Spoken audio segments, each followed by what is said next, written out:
ओम शांति। आज 14 अगस्त 2022 के बाबा के अव्यक्त महावाक्य रिवाइज कोर्स 13 फरवरी 92 मुरली का टॉपिक है अनेक जन्म प्यार संपन्न जीवन बनाने का आधार इस जन्म का परमात्मा प्यार। बाप दादा कहते आज सर्व शक्तियों के सागर मन सर्वशक्तिवान बाबा और सच्चे स्नेह के भी सागर दिलाराम बाप दादा शिव बाबा अपने अति स्नेही समीप बच्चों को, जो बाप की दिल के समीप दिल वाले बच्चे हैं, तो दिलाराम के जो समीप हैं तो अति स्नेही समीप बच्चों से मिलने आए हैं। ये रूहानी स्नेह, अब ये देखो, ये एक रूहानी स्नेह है ना, तो ये रूहानी स्नेह मिलन व प्यार का मेला विचित्र मिलन है। मिलन मेले सतयुग आदि से लेकर कलयुग तक अनेक हुए हैं, लेकिन ये रूहानी मिलन मेला अब संगम पर ही होता है। ये मिलन रूहानी मिलन है। ये मिलन कैसा है? ये मिलन रूहानी मिलन है। ये मिलन दिल वाला बाप और सच्चे दिल वाले बच्चों का मिलन है। ये मिलन सर्व अनेक प्रकार की परेशानियों से दूर करने वाला है। ये जो मिलन है ना, ये परमात्मा मिलन अनेक प्रकार की जितनी भी परेशानियां हैं सब उनसे दूर करने वाला है। रूहानी शान की स्थिति का अनुभव कराने वाला है। ये मिलन सहज पुराने जीवन को परिवर्तन करने वाला है। जो पुराना लौकिक जीवन तो था, उसको अलौकिक में परिवर्तन करने वाला है। ये मिलन सर्वश्रेष्ठ प्राप्तियों की अनुभूतियों से संपन्न बनाने वाला है। ऐसे विचित्र प्यारे मिलन मेले में आप सभी पद्मा पदम भाग्यवान आत्माएं पहुंच गई हो। ये परमात्मा मेला सर्व प्राप्तियों का मेला, सर्व संबंधों के अनुभव का मेला है, सर्व खजानों से संपन्न बनने का मेला है। अब संगम युगी श्रेष्ठ अलौकिक संसार का मेला है। कितना प्यारा है, कितना प्यारा और कितना निराला है। और इस अनुभूति को अनुभव करने वाले पात्र बनने वाले आप कोटों में कोई में भी कोई परमात्मा प्यारी आत्माएं हो। कोटों की कोट आत्माएं इस अनुभूति को ढूंढ रही हैं और आप मिलन मना रहे हो और सदा परमात्मा मिलन मेले में ही रहते हो, क्योंकि आपको बाप प्यारा है और बाप को आप प्यारे हैं। तो प्यारे कहाँ रहते हैं? सदा प्यार के मिलन मेले में रहते हैं। तो सदा मेले में रहते हो या अलग रहते हो? बाप और आप साथ रहते हो तो क्या हो गया? मिलन मेला हो गया ना। कोई पूछे कि आप कहाँ रहते हो तो फलक से कहेंगे कि हम सदा परमात्मा मिलन मेले में रहते हैं। इसी को ही प्यार कहा जाता है। सच्चा प्यार अर्थात एक दो से, तन से व मन से वे अलग नहीं हो, न अलग हो सकते हैं और न कोई कर सकता है। चाहे सारी दुनिया की सर्व करोड़ों आत्माएं प्रकृति माया परिस्थितियां अलग करने चाहे, किसकी ताकत नहीं जो इस परमात्मा मिलन से अलग कर सके। इसको कहा जाता है सच्चा प्यार। प्यार को मिटाने वाले मिट जाए, लेकिन प्यार नहीं मिट सकता, क्योंकि प्यार अविनाशी होता है। तो ऐसे पक्के सच्चे प्रेमी हो ना। आज पक्के प्यार का दिन मना रहे हैं। ऐसा प्यार अब और एक जन्म में मिलता है, इसे ब्राह्मण जन्म में ही मिलता है। इस समय का परमात्मा प्यार अनेक जन्म प्यार संपन्न जीवन की प्रारब्ध बना देता है। लेकिन प्राप्ति का समय अभी है, बीज डालने का समय अभी है। इस समय का कितना महत्व है। जो सच्चे दिल वाले के प्यारे हैं वो सदा लव में लीन रहने वाले लवलीन हैं। तो जो लव में लीन आत्माएं हैं, लव में प्यार में खोई हुई हैं, परमात्मा प्यार में खोई हुई है, मगन है, तो जो लव में लीन आत्माएं हैं, ऐसे लवलीन आत्माओं की आगे किसी के भी समीप आने की, सामना करने की हिम्मत नहीं है, क्योंकि आप लीन हो। किसी का आकर्षण आपको आकर्षित नहीं कर सकता। जैसे विज्ञान की शक्ति धरनी के आकर्षण से दूर ले जाती है, तो ये लवलीन स्थिति सर्वहद के आकर्षणों से बहुत दूर ले जाती है। अगर लीन नहीं है तो डगमग हो सकती है। लव है लेकिन लव में लीन नहीं है। अभी किसी से भी पूछेंगे कि आपका बाप से लव है तो सभी हाँ कहेंगे ना, लेकिन सदा लव में लीन रहते हैं तो क्या कहेंगे। इसमें हाँ नहीं कहा, सिर्फ लव है, इस तक नहीं रह जाना। लव में लीन हो जाओ, परमात्मा प्यार में खो जाओ। इसी श्रेष्ठ स्थिति को लीन हो जाने को ही लोगों ने बहुत श्रेष्ठ माना है। अगर आप किसी को भी कहते हो कि हम तो जीवन मुक्ति में आएंगे, तो वे समझते हैं कि ये तो चक्कर में आने वाले हैं और हम चक्कर से मुक्त होकर के लीन हो जाएंगे, क्योंकि लीन होना अर्थात बंधनों से मुक्त हो जाना। इसलिए वे लीन अवस्था को बहुत ऊंचा मानते हैं। समा गए, लीन हो गए। लेकिन आप जानते हो कि वे जो लीन अवस्था कहते हैं, ड्रामा अनुसार प्राप्त किसको भी नहीं होती है। बाप समान बन सकते हैं, लेकिन बाप में समा नहीं जाते हैं। उन्हों की लीन अवस्था में कोई अनुभूति नहीं, कोई प्राप्ति नहीं, और आप लीन भी हैं और अनुभूति और प्राप्तियां भी हैं। बाबा ने हमें सर्व अनुभूतियों, सर्व प्राप्तियों के खजाने से भरपूर किया है। तो हमारे पास अनुभूति भी है और प्राप्तियां भी हैं। आप चैलेंज कर सकते हो कि जिस लीन अवस्था या समा जाने की स्थिति के लिए आप प्रयत्न कर रहे हो, लेकिन हम जीते जी समा जाना, विलीन होना, उसकी अनुभूति अभी कर रहे हैं। जब लवलीन होते जाते हो, स्नेह में समा जाते हो, तो और कुछ याद रहता है। बाप और मैं समान, स्नेह में समाये हुए, सिवाय बाप के और कुछ है ही नहीं, तो दो से मिलकर एक हो जाते हैं। समान बनना अर्थात समा जाना, एक हो जाना, तो ऐसे अनुभव है ना। कर्म योग की स्थिति में ऐसे लीन का अनुभव कर सकते हो। क्या समझते हो, क्या समझते हो? बाबा पूछते। कर्म भी करो और लीन भी रहो। हो सकता है कर्म करने के लिए नीचे नहीं आना पड़ेगा, कर्म करते हुए भी लीन हो सकते हो। इतने होशियार हो गए हो। कर्म योगी बनने वाले को कर्म में भी साथ होने के कारण एक्स्ट्रा मदद मिल सकती है, क्योंकि एक से दो हो गए तो काम बट जाएगा ना। अगर एक काम कोई एक करे और दूसरा साथी बन जाए तो वे काम सहज होगा या मुश्किल होगा? हाथ आपके हैं, बाप तो अपने हाथ पांव नहीं चलाएंगे ना।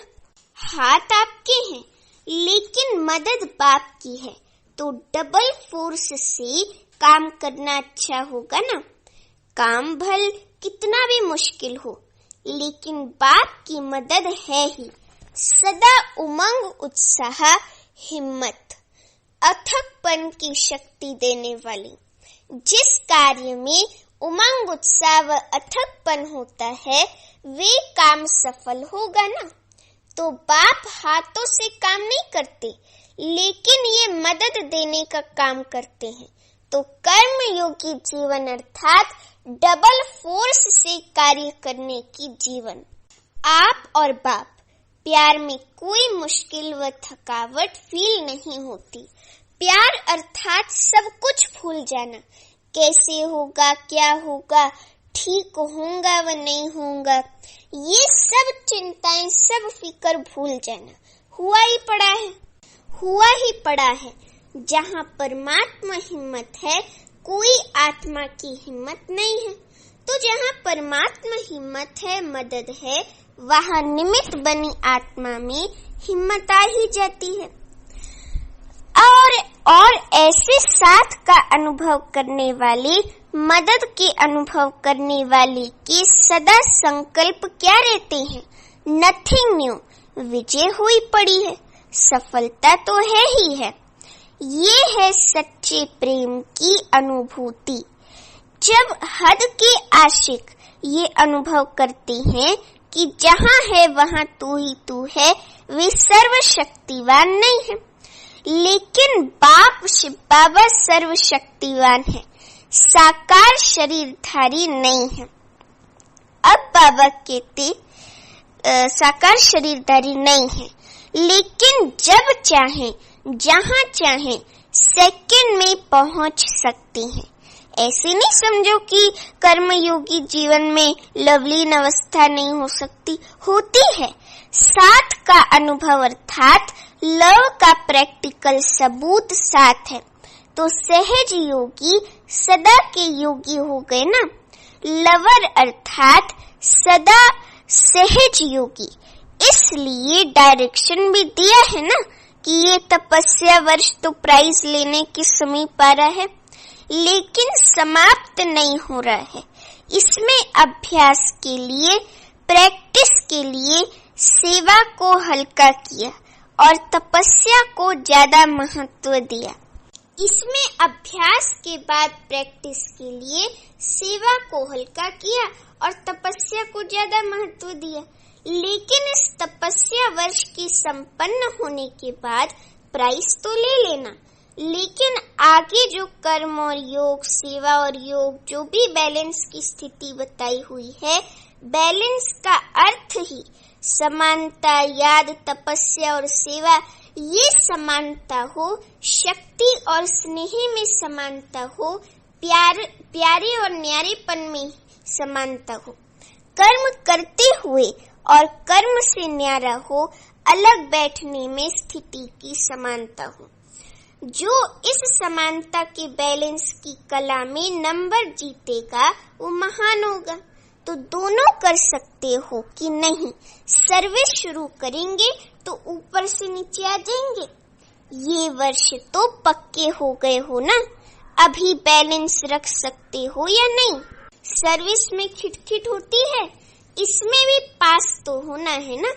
पहले सुनाया ना कि कर्म करते भी, कर्म योगी बनते भी लवलीन हो सकते हैं, फिर तो विजयी हो जाएंगे ना। अभी प्राइज उसको मिलेगा जो बैलेंस में विजयी होगा। आज विशेष निमंत्रण दिया है, आपका स्वर्ग ऐसा होगा। बाप दादा बच्चों के मनाने में ही अपना मनाना समझते हैं। आप स्वर्ग में मनाएंगे, बाप इस मनाने में ही मनाएंगे। खूब मनाना, नाचना, खूब झूलना, सदा खुशियां मनाना, पुरुषार्थ की प्रालब्ध अवश्य मिलेगी। यहाँ सहज पुरुषार्थी हो और वहाँ सहज प्रालब्धि हो, लेकिन हीरे से गोल्ड बन जाएंगे। अभी हीरे हो, पूरा संगम युग ही आपके लिए विशेष बाप और बच्चे व कंपेनियन बनने का प्रेम दिवस है। सिर्फ आज प्यार का दिन है या सदा प्यार का दिन है? ये भी बेहद ड्रामा के खेल में छोटे छोटे खेल हैं। तो इतना स्वर्ग सजाया है, उसकी मुबारक हो। ये सजावट बाप को सजावट नहीं दिखाई देती, लेकिन सबके दिल का प्यार दिखाई देता है। आपके सच्चे प्यार के आगे ये सजावट तो कुछ नहीं है।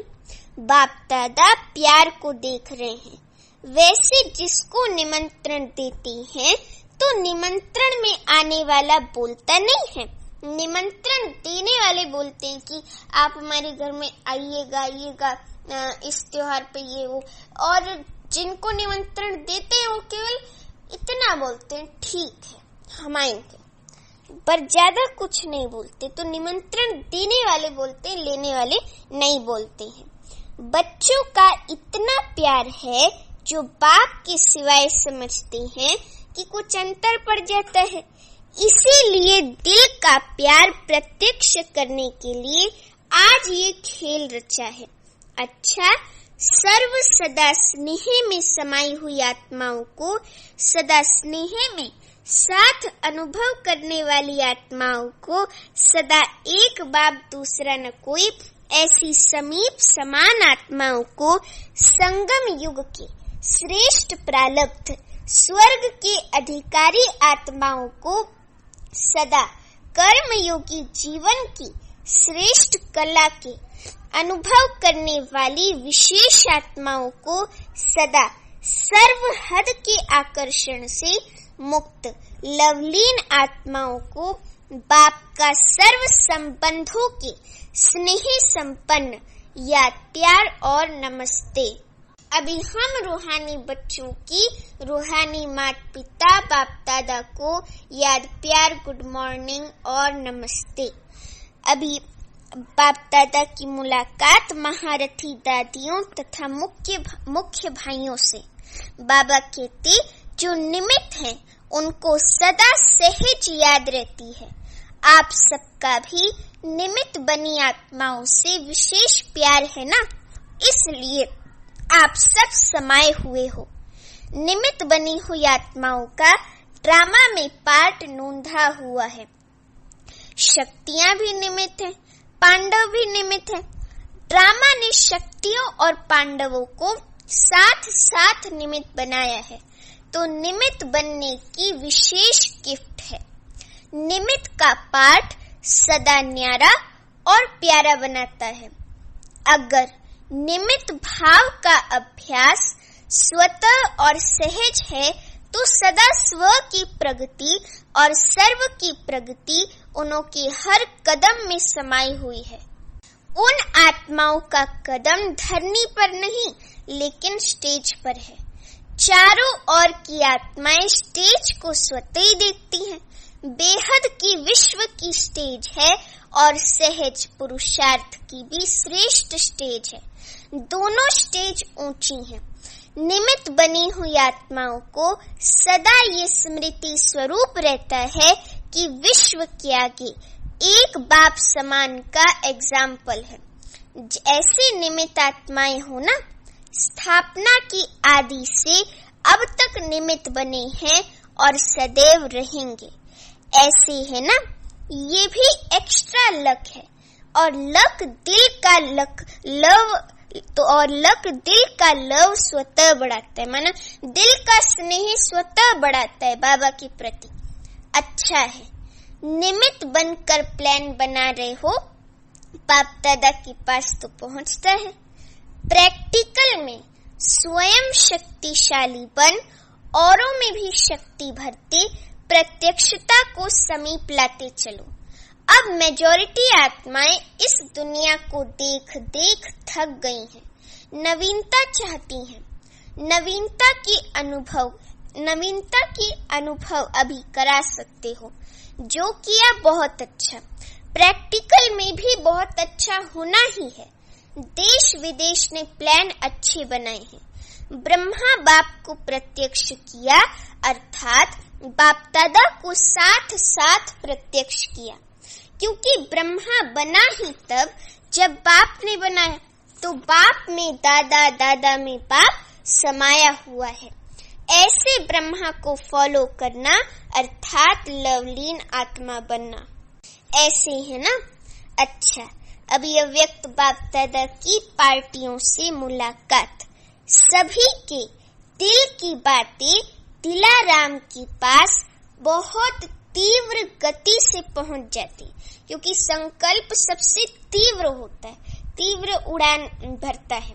तो सभी के दिल की बातें जो संकल्प में आती हैं, वे बहुत तीव्र गति से दिलाराम शिव बाबा के पास पहुंच जाती हैं। आप लोग संकल्प करते हो और बाप दादा के पास पहुंच जाता है। बाप दादा भी सभी के अपने अपने विधि पूर्वक संकल्प, सेवा और स्थिति सबको देखते रहते हैं। पुरुषार्थी सभी हो, लगन भी सब में है, लेकिन वैरायटी जरूर है। लक्ष्य सबका श्रेष्ठ है और श्रेष्ठ लक्ष्य के कारण ही कदम आगे बढ़ रहे हैं। कोई तीव्र गति से बढ़ रहे हैं, कोई साधारण गति से बढ़ रहे हैं। प्रगति भी होती है, लेकिन नंबरवार तपस्या का भी उमंग उत्साह सभी में है, लेकिन निरंतर और सहज उसमें अंतर पड़ जाता है। सबसे सहज और निरंतर याद का साधन है। सदा बाप का साथ अनुभव हो। साथ की अनुभूति याद करने की मेहनत से छुड़ा देती है। जब साथ है तो याद तो रहेगी ना। और साथ सिर्फ ऐसे नहीं है कि साथ में कोई बैठा है, लेकिन साथी अर्थात मददगार है।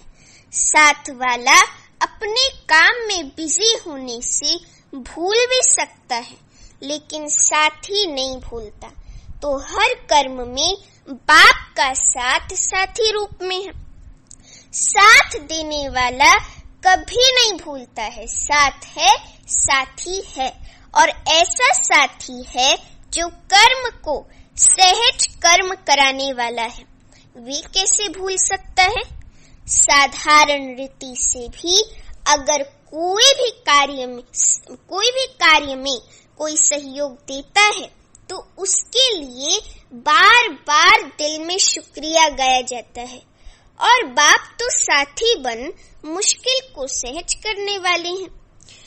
ऐसा साथी कैसे भूल सकता है? अच्छा, वरदान है, स्मृति के महत्व को जान, अपनी श्रेष्ठ स्थिति बनाने वाले अविनाशी तिलकधारी भव। स्मृति के महत्व को जान, अपनी श्रेष्ठ स्थिति बनाने वाले अविनाशी तिलकधारी भव। अभी वरदान का स्पष्टीकरण है। भक्ति मार्ग में तिलक का बहुत महत्व है। जब राज्य देते हैं तो तिलक लगाते हैं, उसको राज तिलक बोलते हैं। सुहाग और भाग्य की निशानी भी तिलक है। जब विजयी भव बोलते हैं तो एक लंबा सा टीका मस्तक पे लगाते हैं, तो सुहाग और भाग्य की निशानी भी तिलक है। ज्ञान मार्ग में फिर स्मृति के तिलक का बहुत महत्व है। जैसी स्मृति वैसी स्थिति होती है। अगर स्मृति श्रेष्ठ है तो स्थिति भी श्रेष्ठ होगी। इसलिए बाप दादा ने बच्चों को 3 स्मृतियों का तिलक दिया है। स्व की स्मृति, बाप की स्मृति और श्रेष्ठ कर्म के लिए ड्रामा की स्मृति। अमृत वेले इन तीनों स्मृतियों का तिलक लगाने वाले अविनाशी तिलकधारी बच्चों की स्थिति सदा श्रेष्ठ रहती है। स्लोगन है, सदा अच्छा अच्छा सोचते रहो तो सब अच्छा हो जाएगा। सदा अच्छा अच्छा सोचते रहो तो सब अच्छा हो जाएगा। अच्छा, ओम शांति।